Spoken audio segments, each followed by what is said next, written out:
Okay. Okay, I think I'm recording. Okay, so we've talked about civics and government. We talked about those branches of government and how things work. We talked about the Constitution, and we used that founding period, 1776, and the whole American Revolution, to lead into the discussion to kind of bridge the gap between the Constitution and those documents and history. So then last week we talked about history. Let me go through. Oh yeah, we just kind of got into history just a little bit. Talked about the founding, a couple of the guys we call founding fathers, and then we just briefly talked about the westward expansion and manifest destiny. Right. Um, the orange on this map is the early. You have the original 13 colonies, which were all along the East Coast. Plus, pretty quickly you have these other states popping up. Ohio, Kentucky, Tennessee are states on this map. Mississippi is a territory. The Midwest states are territories. Land becomes a territory before it becomes a state, but there's a process by which things become states.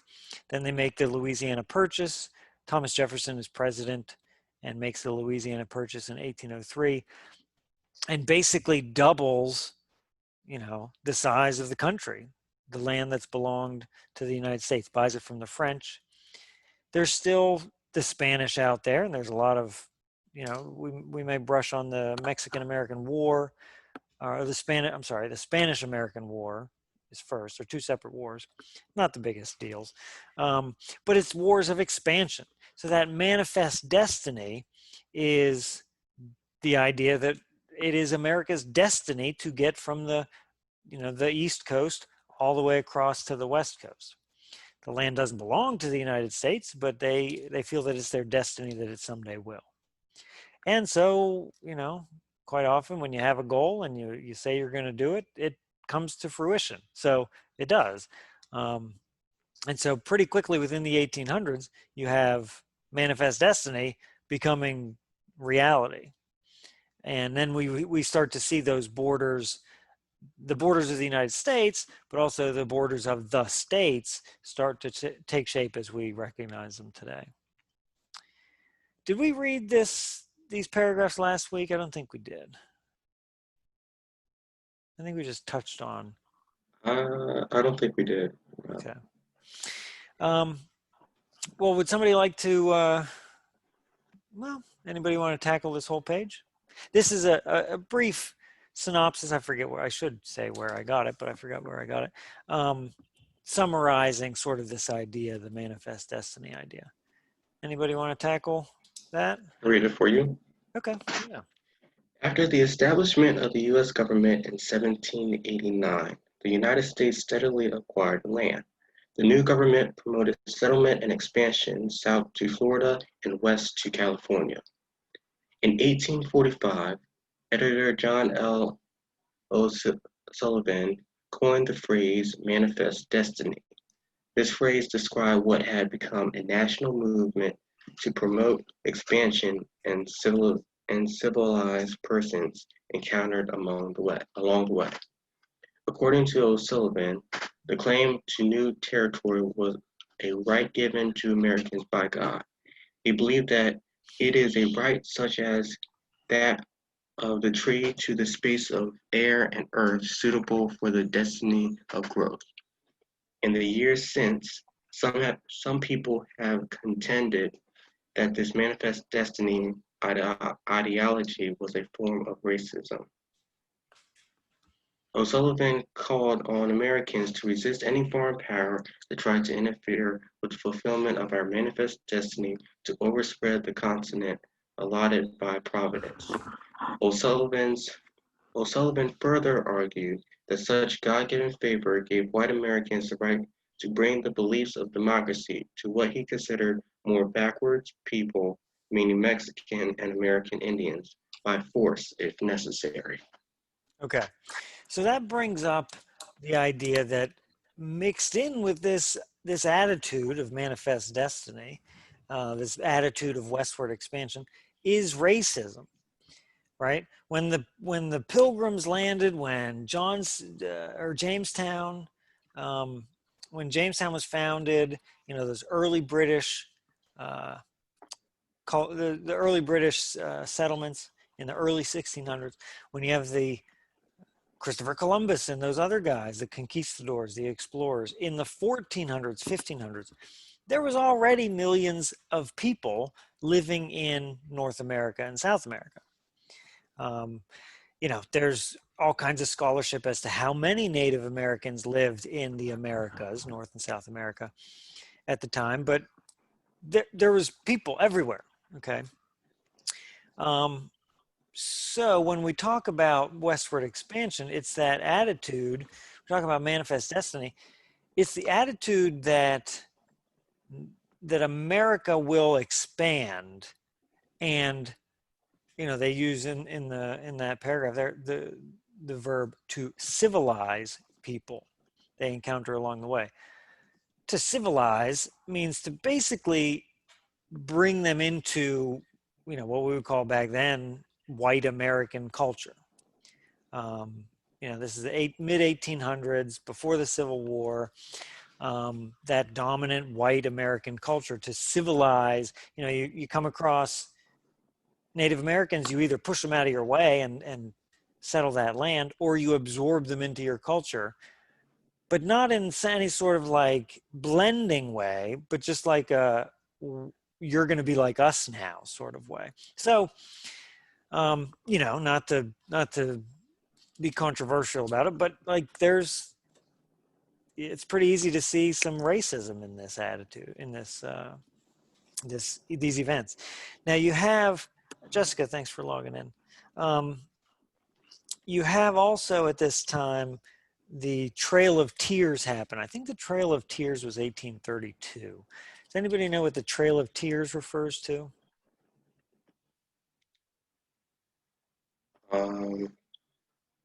When the American government forced Indians to move to reservations, and some Indians had to travel hundreds of miles to the closest or even furthest Indian reservation. So it was a trail of tears because many people died, got sick, and of course they were leaving their homeland. Yeah. Yeah, thank you. So it's kind of, it happened a lot, but there's one instance that we call the Trail of Tears.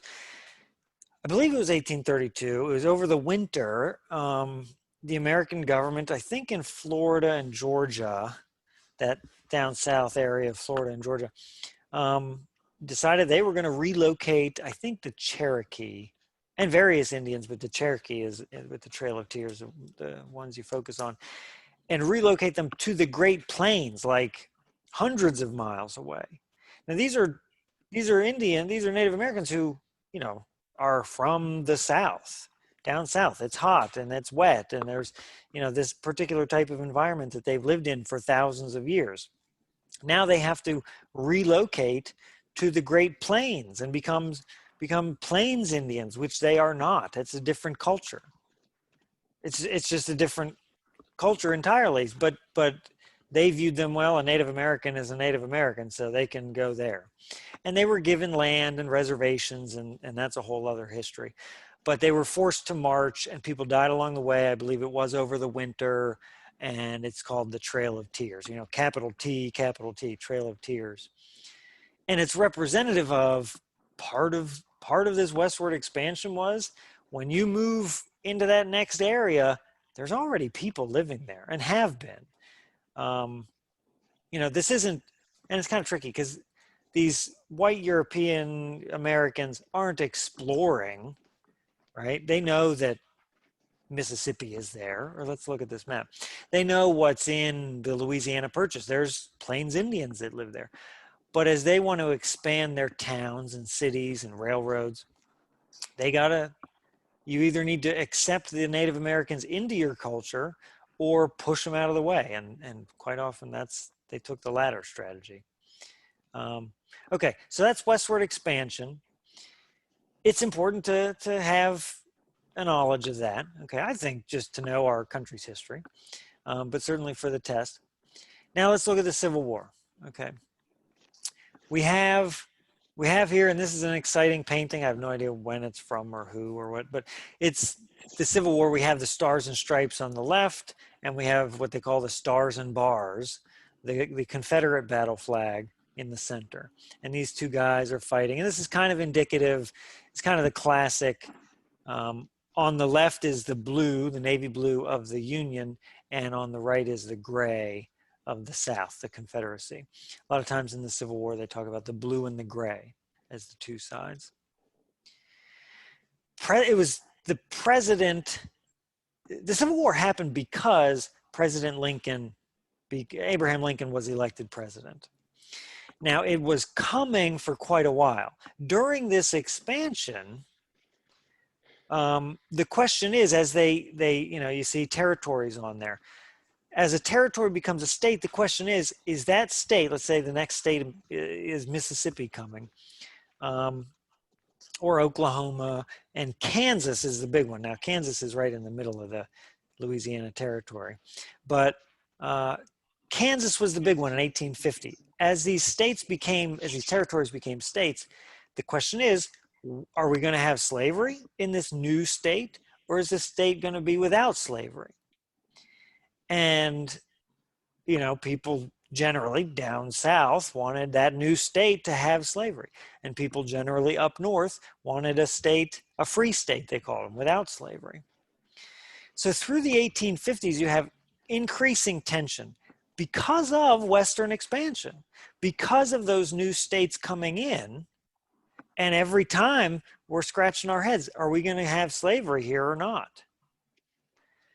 Because the Constitution didn't address slavery, right? They could have, and they could have solved it right then and there, but instead they said, they looked around and they said that if the guys from the North, representing the northern states, in the Constitutional Convention, way back when, they said, if we try to abolish slavery, this Constitution is never going to happen. The representatives from the South are never going to agree to anything. So we won't have a country. We won't have a constitution. So they compromised and they said, okay, no talk about slavery. We'll deal with that later. And so the North and the South could get along, and they compromised, and they wrote the Constitution. But the Constitution doesn't talk about slavery, so slavery continues. So now as these states are coming in, what's it going to be? So that part of the lead up to the Civil War is that Western expansion, and the question of every new state, is it going to have slavery? So it comes to a head, it comes to an explosion point in 1860, the election of 1860. Abraham Lincoln is elected, and he had said things that the South doesn't like, and so but the South, I think 7 states, the deep South. I think I have a map. Yeah, okay, here's our map. The deep South, there's 11 states that secede. 7 of them do it first, and then 4 more follow. But 11 states, let's just put them all in a group. 11 states secede from the Union. That's what they always say, secede from the Union. What does it mean that they seceded from the Union? They said they weren't going to be part of the United States anymore. Right. Yeah. They said we're not part of the United States anymore. They declared, just like American colonies declared independence. It's kind of interesting, these parallels. They declared independence, essentially, and said they're starting their own country, a separate country, which they called the Confederate States of America, not a very creative name, the Confederate States of America, and they're out of the United States of America. So they claimed that they were a new country. President Lincoln says, no, I'm not going to allow that. And I'm willing to fight a war, a civil war. A civil war just means a war fought within a country. Countries have civil wars quite often in history. This is our civil war, so we capitalize it.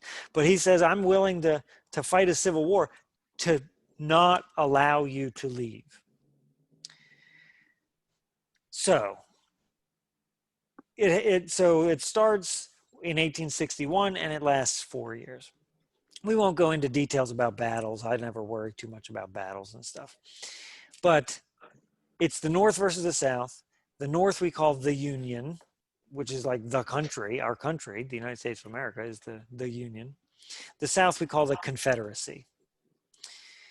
The slavery was legal in some northern states, but not by any means as important as in the South. And the South, I say, the South relied heavily on slavery of African Americans, and those African Americans have been, slavery had existed since 1619 when the first slave ship was sailed over from Africa. So slavery has been very early, you know, from almost the very beginning of the British colonies in the United States, and now it comes to a head. The North has all the advantages. They have more people, larger population, more railroad tracks to get around, more manufacturing. They have more soldiers, and they're an existing nation. Okay, the South has all the disadvantages. They are an agricultural economy, which means they have less factories to make things like bullets and guns. There's just fewer people in the South, fewer white people to fight in an army, fewer white people in the South. And they're brand new, they're unorganized, they're just making stuff, they're making it up as they go, right? They just declared essentially independence, and now, just like the American colonies in the American Revolution, they're just making it on the fly. So the North has all the advantages in the Civil War. Here's the map of the blue is the Union states, the yellow are the Confederate states that seceded. And a lot of people don't know there are border states. And it says here the border states were states that did have slavery, but did not secede from the Union. There is slavery in Missouri, Kentucky, West Virginia, Maryland, and Delaware.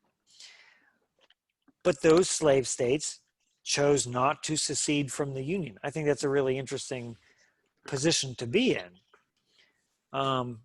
Those are slave states in the North, but they didn't make the jump to secede. And I'm sure there's all kinds of reasons why those states made the decisions that they did.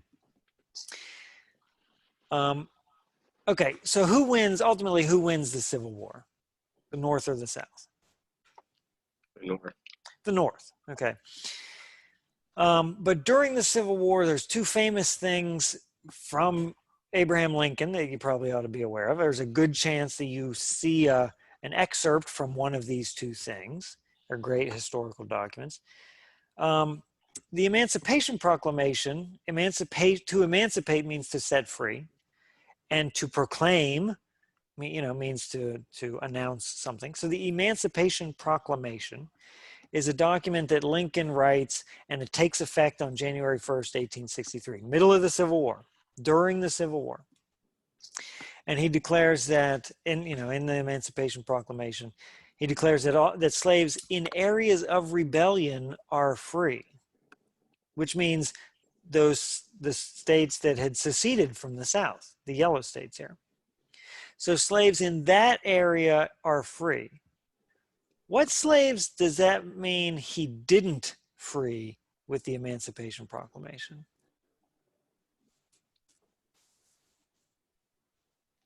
Those in those.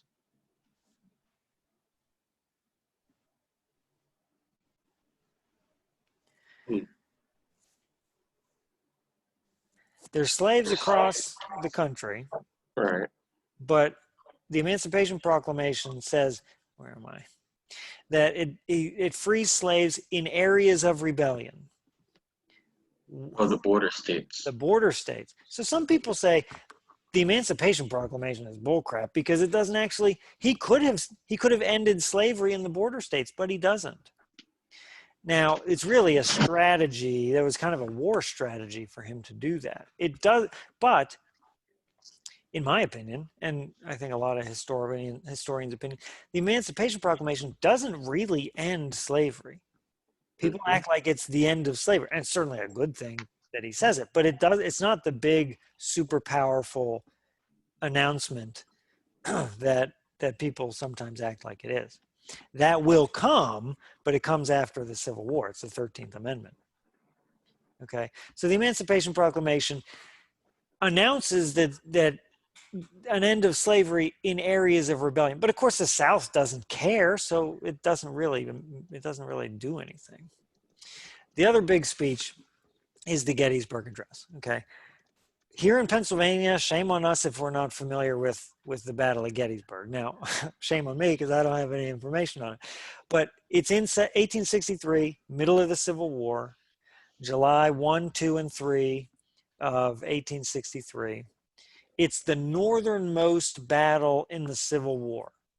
So it's really when the Confederacy is pushing up into the north, and it's the farthest north that they really got. The Union wins, the United States wins the Battle of Gettysburg.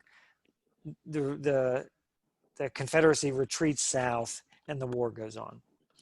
A few months later, I think that was in July, a few months later in November 1863, Lincoln makes the Gettysburg Address. Now this is famous because it's so short. Okay, here's a painting of it, and they had it was a big thing. What they were doing was they were dedicating a cemetery at the Gettysburg battlefield. Have you guys ever been to Gettysburg? No, but we were close there when we went to see our pastor preach at a church. His church was close to Gettysburg. Yeah, I've been there a few times for a few different things, but I've never actually toured all the battlefields and stuff. Jennifer, Jessica, have you guys ever been to Gettysburg? No. It's pretty easy to No. do it. All you got to do is drive up, and you can do driving tours, and there's all kinds of apps and stuff. It's pretty neat. My mom always says she wants to take a horseback tour of Gettysburg, which would be cool. But I got to imagine that probably costs a lot of money. But plus, I don't want to sit on a horse for how many hours. So Gettysburg is cool. It's an important battle, very important battle in the Civil War. So here they are in December or November. They're dedicating this battlefield, and he gives the Gettysburg Address. It took Lincoln about 2 minutes to make this speech. Not a long speech. I think Lincoln, the way he writes, I love the way Lincoln writes. His speeches are amazing. The way he ties thoughts together, it's very poetic. Nobody speaks like that anymore. He's the second speaker to speak that day. The person who spoke before him spoke for over an hour. And this is in November in Pennsylvania. So the person, and of course, people are just, sitting on chairs or sitting on the grass or standing. For over an hour, this guy talked. I forget who it was, some person in front of him. And then Lincoln speaks for less than 2 minutes. But it's a very famous speech. And it just dedicates the cemetery. And essentially he says, we can't let these men have died in vain. We need to continue to fight for freedom. We need to continue to fight for the things that they fought for. It's a very nice speech. Doesn't change anything, but it's a nice, it's a great, beautiful speech. And I think, Lincoln's writing is really exceptional, the way he gives speeches. So those are two things you want to be aware of for Abraham Lincoln. After the Civil War, you have a less famous, less well-known period called the Reconstruction period, which lasts 1863, which is the middle of the Civil War. And then it goes till an election in 1877, or something happened in 1877. I can't remember. But it's not long, but it's a decade, 15 years or so after the Civil War. The Civil War ends in 1865. Lincoln is assassinated like a week after the Civil War ends. And the next president to take his place, I think Johnson, was not up for the job, the very big job of sewing this country back together. Lincoln was very merciful, was ready to do a good job of welcoming the Confederate States back into the United States. It would have been a tremendously hard job, right? We just fought a war. People were just killing each other for 4 years. Now the South surrenders, And now we expect them to come back into the country with a smile on their face. It's going to be a tall order. It's going to be a tough job. Lincoln, it would have been interesting had he lived to see him do that. Instead, the next president, Johnson, his vice president becomes the president because of the Constitution. When Lincoln is assassinated, and Johnson just, in my opinion, just blows it. Okay, there was some success, but it wasn't coming from the presidency. He didn't do a good job as president during the Reconstruction. So this is just from Wikipedia. It's just a general. It's just a general paragraph. I just needed some brief information. So the Reconstruction era was the period in American history that lasted from 1863 to 1877, following the American Civil War, 61 to 65, and is a significant chapter in the history of American civil rights. Reconstruction ended the remnants of Confederate secession and abolished slavery, making the newly freed slaves citizens with civil rights guaranteed by 3 new constitutional amendments. Reconstruction also refers to the attempts to transform the 11 southern former Confederate states as directed by Congress and the role of the United States, the Union states in that transformation. So during this period, we're trying to put the country back together, trying to find a way for the southern states to come back. Lincoln himself said that those southern soldiers would not be prosecuted. They fought against the United States, but they would not be charged with treason, which they could have been.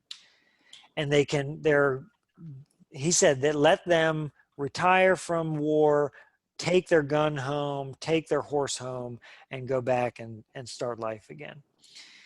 So Lincoln tried to be merciful at the end of the war. Again, super tough job. There's 3 constitutional amendments, and we touched on this 2 weeks ago when we talked about the amendments. The 13th, 14th, 15th. The 13th Amendment ends slavery. The 14th, and that came right after the Civil War in 1865. The 14th Amendment declares that regardless of race, all men at that time should be citizens. So regardless of race, you're a citizen. And then the 15th Amendment, which is equally big, the 15th Amendment gives the right to vote to all citizens. So real quick, 1, 2, 3, or 13, 14, 15, you have the end to slavery, African-American former slaves become citizens, and then those former slaves become voting citizens, or at least the men do. I mean, that is a huge shift very rapidly, especially if you're a white former slaveholder that disagrees with all these new changes to your country. So, like, that is some rapid cultural change. That's, I can't think off the top of my head of a time when that much change happens that quickly, that affects every American. Everybody in America is touched by this. So that's the Reconstruction era. During the Reconstruction era, you have, so these African-American former slaves are now citizens. They're now voting citizens after the 15th Amendment. So you have, all these former slaves going and voting. Well, they're voting and they're electing African-American former slaves to government, local government, a lot of local government across the South. Thousands of people, former slaves are elected to local government. You have a handful of congressmen to the House of Representatives and a handful of senators, United States senators. You were once a slave, now you're a United States senator. That's a big deal. 1877, because of some politics and the political parties said, okay, well, you do this and I'll do that and let's agree on this, it kind of falls apart. So we have beautiful progress through Reconstruction, but then it ends and racism boils back up. You have the resurgence of the Ku Klux Klan and racist ideologies. And a lot of that progress slips back. We as a community, as a culture, slip back. That wave of former slaves getting elected to big roles and local roles and national roles, those dwindle away. Those people start to lose elections. Certainly, you know, we can't take away the 13th, 14th, 15th Amendment. So that's progress. But a lot of that cultural progress slid backwards after this period. And so you have, you know, through that late 1800s, early 1900s, that's the big boom time of the KKK. And, you know, there's all kinds of history there. So you have some progress and some not progress. Which leads us into World War I. Okay, we're not going to talk much about World War I. It's early 1900s. The country has changed. You know, after the Civil War, you have a lot of industrialization, people moving to cities, cities picking up. You know, you have the first real big cities because of factories and industrialization. People are closing their farms. You can't make money on a farm anymore. I now need to move to a city, Pittsburgh, Philadelphia, New York, and work in a factory. That's a cultural change. The lifestyle of working in a factory versus working on a farm, very different. Families are changing. Schooling is changing. You know, people's work habits are changing. The country is changing. So we get to the 1914. World War I was goofy the way it started. It started because who was it? The prime minister of Sarajevo was assassinated. Some not that frankly important person in Europe, somebody was assassinated. But because of all the countries were intertwined with treaties, when country A goes to war, that means country B, C, and D also are at war suddenly because they're in a treaty. And so the world, within a month, the world gets wrapped up in a world war, 1914. It lasts 1914 to 1918. America didn't get into World War I until 1917. We stayed out of it for a very long time, years. And then we were sucked into it, and we were in World War I think for like 9 months before it ended. So America in World War I, not a big deal. The big deal from World War I, what I got on the screen is the most important thing about World War I is what happened when it was over. World War I is the cause of World War II. And we'll talk about World War II and this guy in a couple of minutes. So World War I is the cause of World War II. At the end of World War I, they signed the Treaty of Versailles, which takes up all, I don't even, you know, it's not even important who's the winners or losers or whatnot. But Britain and France take control of German colonies. Germany lost World War I. So as the loser, the winners get to tell you what to do. So Britain and France took control of German colonies. And also they did what they call economic reparations. Germany needed to pay the countries that beat them in the war, like as a punishment, really. America was mostly disappointed with the outcomes, returned to isolationism. They said, okay, we're not going to worry about we're going to worry about only America. This is where you really first hear the America First slogan, is us not wanting to bother with other countries around the time of World War I. So there's economic punishment in Germany. World War I really accomplished nothing. It's viewed by people even at the time as pointless.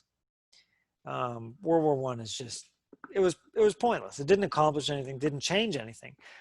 The only thing it changed was the Germans were punished. And so you have, through the 1930s, 1920s, 1930s, you have Germany and the German people becoming more and more angry at the way they were humiliated, you could say, after World War II. or I'm sorry, after World War I. So I have a few dates here. 1933. This is, you know, just to show how things unfolded. 1933, Adolf Hitler comes to power and he says he's going to return Germany to their former glory. Adolf Hitler is in this picture with holding the hat. Okay, you see the Nazi insignia, the swastika.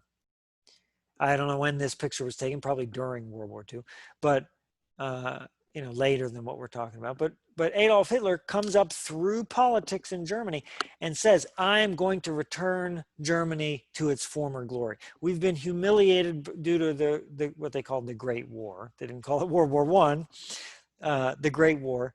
We've been humiliated, and I'm going to return us to our pride, to our special place, and make Germany even better than it ever was. And people like to hear that. So he gains power and gains popularity. He starts a political party called the Nazi Party. So 1939, Nazi Germany, Hitler and the Nazis say, you know, we're gonna take over some places. So they invade Poland, and then they invade much of Central Europe. And so that begins World War II.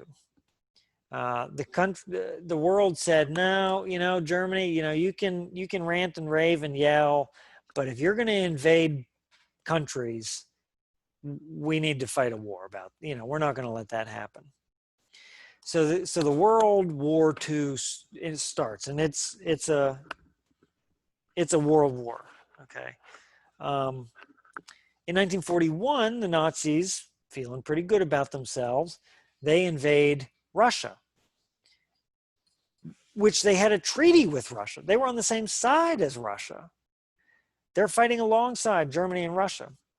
Well, the Nazis invade Russia, breaks their treaty, and that makes Russia switch sides. Now Russia is going to fight against Germany alongside Britain, and America is not in the war yet. They're going to fight, the Russians, the Germans stabbed the Russians in the back, and so the Russians flip sides. Now Russia is on our side, you know, what we would call the good guys in World War II. Then in 1941, America is staying out of the war. We're not in this. They're being isolationist. Okay, we are isolated. We're not getting involved. But then you have the attack on Pearl Harbor. Pearl Harbor is the military base in Hawaii. Okay, out Hawaii, middle of the ocean. It was a surprise attack from Japan. You know, if you look at Hawaii in the Pacific Ocean, it's halfway between California and Japan. So we have, and now it's not a state yet, but it is an American territory, and that we have a military base there at the time, 1941. So what happened was, for hours, this sneak attack was coming from Japan. Japan is on the same side as the Nazis in World War II. You have them, you know, these kamikaze, you know, bomb crashing airplanes flying across the Pacific Ocean. We didn't know they were coming. They must have been flying for a few hours. We didn't know they were coming. They attacked Pearl Harbor. As it says on the newspaper headline there, 1,500 people are dead. It's a surprise attack. Japan and America is not in the war at this time. America is not fighting in World War II. Japan, at the time, we figured they were trying to scare us into staying neutral and staying out of the war. Instead, the very next day, December 8th, 1941, President Roosevelt declares war, says we're entering into the war. So I don't know why Japan thought that was going to work, but they were trying to scare us into staying out of the war. Instead, they inspired us to enter the war. So America enters World War II about halfway into World War II. World War II is a very long process, and it's interesting, and it happens in two areas. It happens in the European theater, that they say, in Europe, and also in the Pacific Ocean. You know, Japan's fighting over in the Pacific, and we're fighting the Nazis in Europe. The Nazis failed in their invasion of Russia. The end of 1944, the Nazis in Germany were trapped by the Allies. The British and the Allies were coming from the west. Russia was coming from the east. The Germans are squished in the middle. They have no way to escape. They're being attacked from both sides. It's happening sort of in slow motion. And I forget exactly when, but Adolf Hitler, he marries his girlfriend, and then in a bunker in Berlin, Germany. And then the next day, he and his now wife commit suicide in a bunker.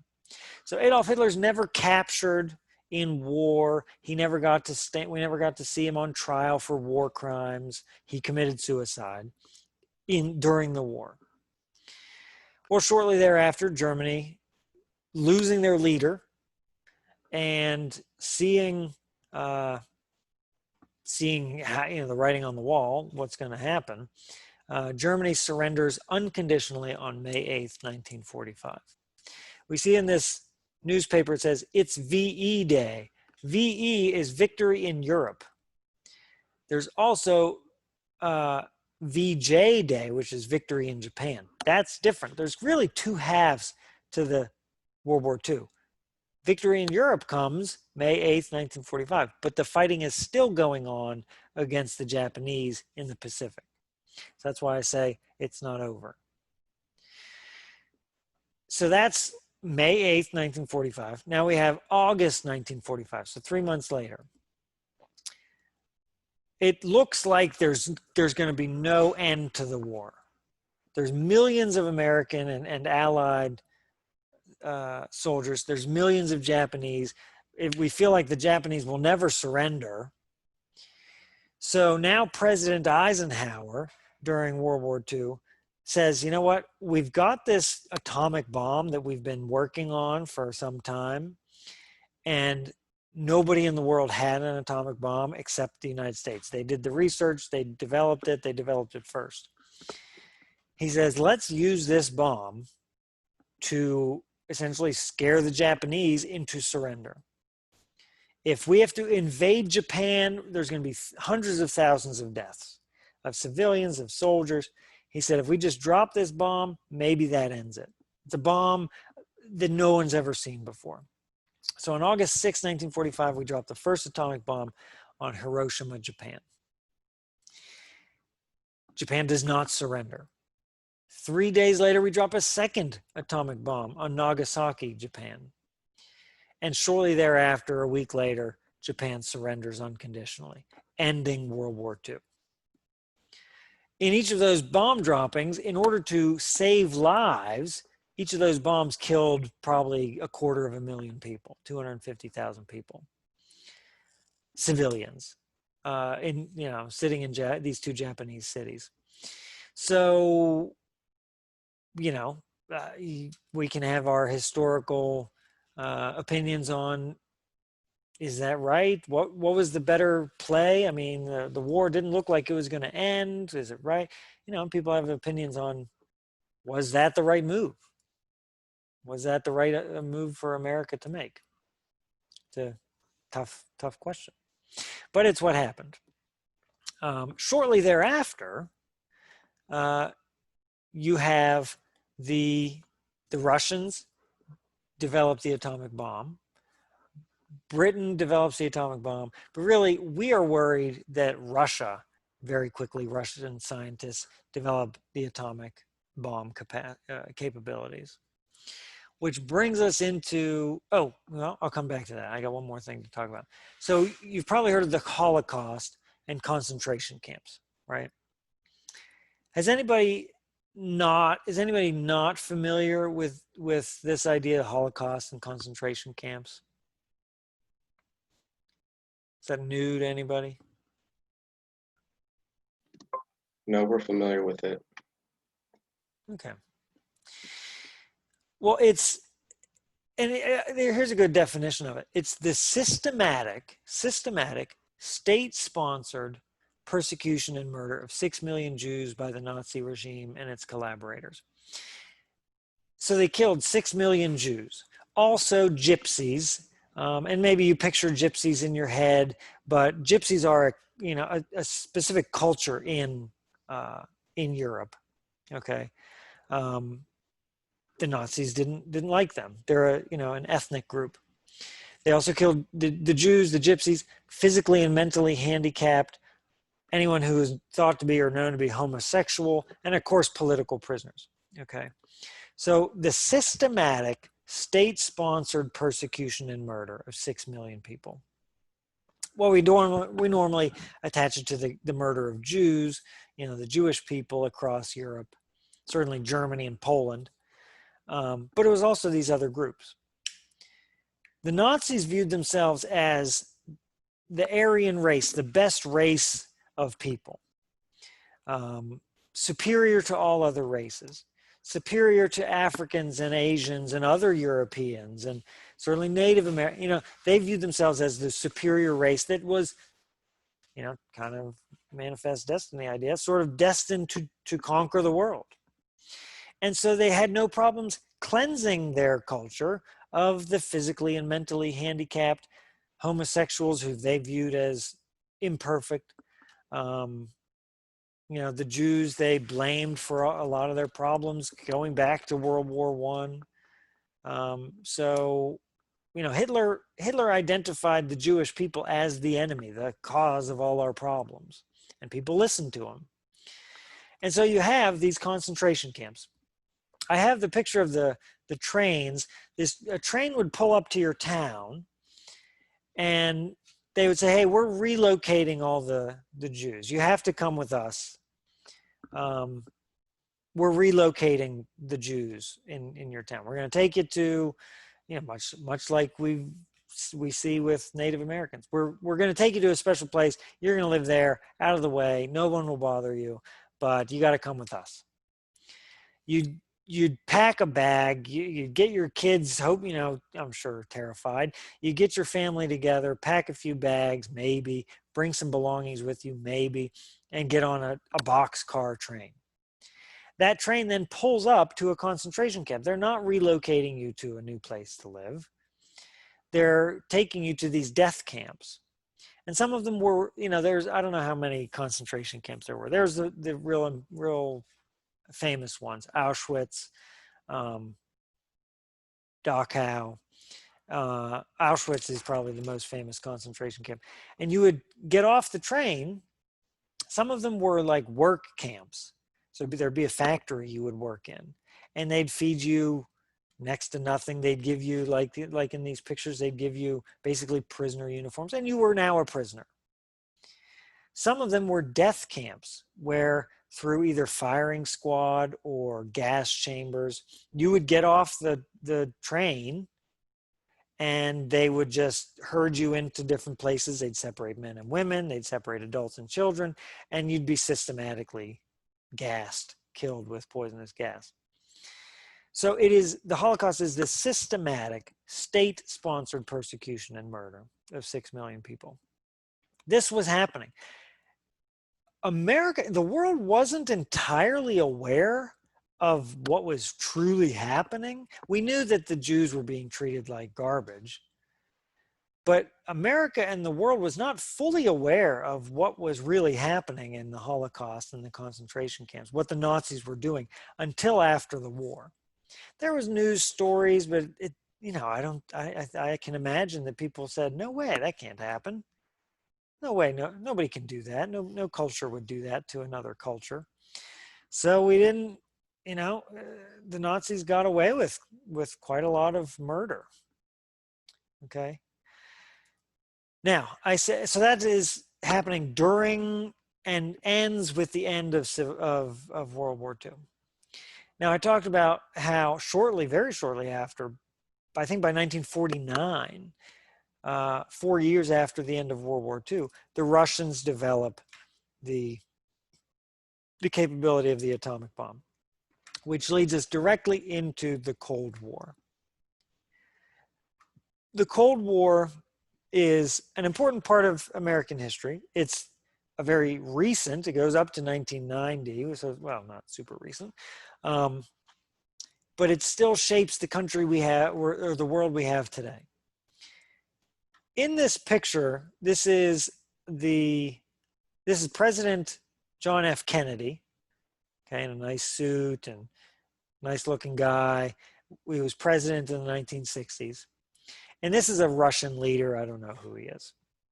The Russian top Russian leader. Okay. And this is a famous political cartoon representing the Cold War. What is going on in this picture? Now, let me say, because the GED test, the HiSET test is all about documents. You got to read those documents and answer questions. This is a document. Now, I don't have a title on it. You know, I say Cold War, but I don't have the title of this artwork. But to be able to interpret, this is a political cartoon. To be able to interpret a political cartoon is an important skill to have. So what do we see here? What is happening in this this cartoon? The leaders are sitting on what looks like to be missiles. Based off of the Cold War knowledge, it's nuclear warheads, and they're threatening to blow each other up. So Russia has his finger over the button that will blow up the United States, and the United States has his finger over the button that will blow up Russia. Right. Now, what are they doing with their other hand? Arm wrestling. Right. So they're arm wrestling. Okay. I would say they're fighting against each other. Yeah, they're arm wrestling. They're struggling. They're both sweating. You can see some shaking of their hands. Okay. Arm wrestling is a really silly thing to do if you're sitting on an atomic bomb. So maybe there's something to say there. So what does this tell us? You know, political cartoons, there's always a message, right? There's some messages being conveyed. What does this tell us about the Cold War? They're sitting on bombs and there's buttons, but what does this tell us about the world at that time?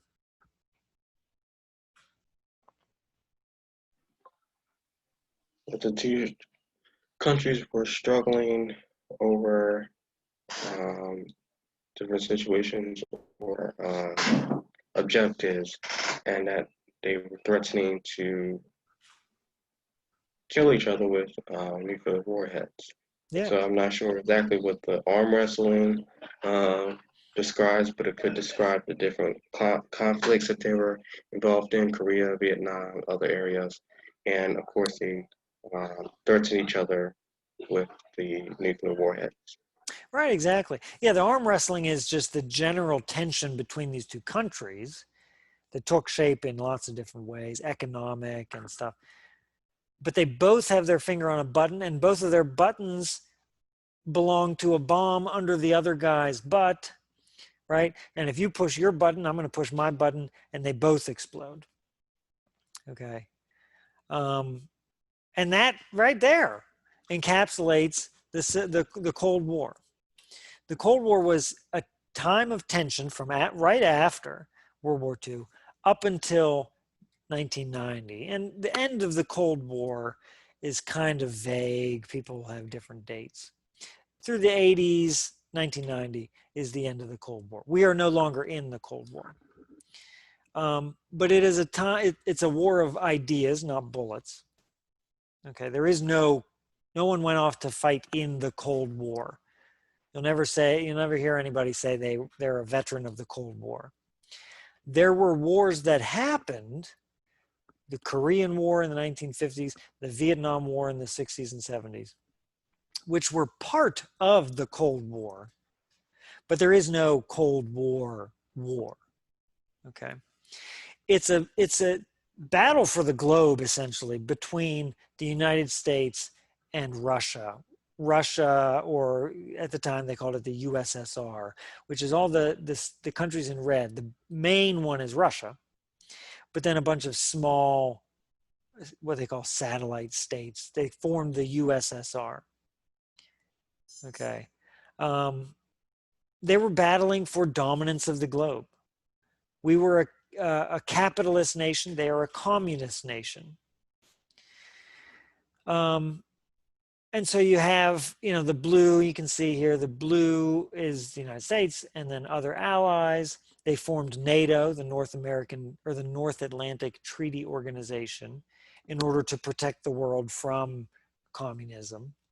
And then the other is other US allies. So much of the globe is blue, allied with the United States. And red is the Warsaw Pact, is the treaty that formed the USSR, formed the Soviet Union. And then the other red and pink are other allies to communism, okay? So we are a capitalist nation. You have capitalism and communism. Now we'll wrap up here. Just give me a few more minutes. Thank you. You have capitalism and communism. Capitalism is the belief that freedom, these are economic ideas, freedom in the economy. If I open a shoe factory and I make great shoes, people are going to buy my shoes and they're going to become rich. If I make bad shoes or somebody else makes better shoes, then I'm going to go out of business and I lose my money, right? I lose my factory, I go out of business. That's capitalism. Communism is the government builds a shoe factory and decides that everybody gets 2 pairs of shoes a year, and you are forced to buy 2 pairs of shoes a year. So the government runs the factory, the government sells you the shoes. Essentially, that's capitalism and communism. Okay. It's the idea of freedom versus communism. And people say, people talk about communism today. There's, no matter how excited these politicians get, no one's talking about communism. People may not agree with their ideas, but like no one's talking about communism. It's not a thing. So let's look here. We have, well, you know what, maybe we'll pick up here next time. Let's pick up here next time. We'll pick up here next time. We'll touch on the Cold War. We'll talk about, really the only thing that's left would be finish talking about the Cold War. We'll talk about the war on terrorism, which, we'll touch on that very briefly. And then next week, we can wrap up our 4-week crash course. We'll talk about a little bit of geography and a little bit of economics, because on the HiSET test and the GED test, there may be a little bit of economics and a little bit of geography. So we'll talk about the big ideas that are involved there. So we covered a lot of history. We went from the westward expansion, Civil War, Reconstruction, World War I, World War II, Cold War. That's a lot. Anybody have any questions about anything we discussed today?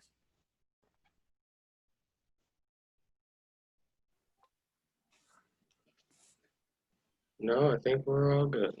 I think we covered everything. We covered a lot, yeah. So yeah, and I mean, people obviously write thousands of books about every topic we've talked about here. We're just flying by them, but it's good to get that big picture and see where things fit together, and see how our Constitution. Sometimes we get to bring up that Constitution again and see how it works. When those states were coming in for the Civil War, how did the Constitution hold up? How did it react? A civil war broke out, so it must not have been a perfect system, but it's nice. It's good to see how things fit together. Okay, well, I will send out this recording. I'll send out last week's recording because I realized I didn't last week. I'll send you this document that we worked on, and next week we will finish our 4-week crash course of everything, supposedly, kind of, that you need to know for the HiSET and GED social studies tests. We'll talk about geography, economics. Maybe we'll touch on some other big things here. Okay. So thanks a lot. I really appreciate you guys logging in. Send me an email if there's something you want to go back and discuss, or something you want to make sure we discuss. Send me an email. Reply to my email later. I welcome that sort of stuff. So yeah, thanks for logging in, everybody. Have a great day. You also. You too. All right.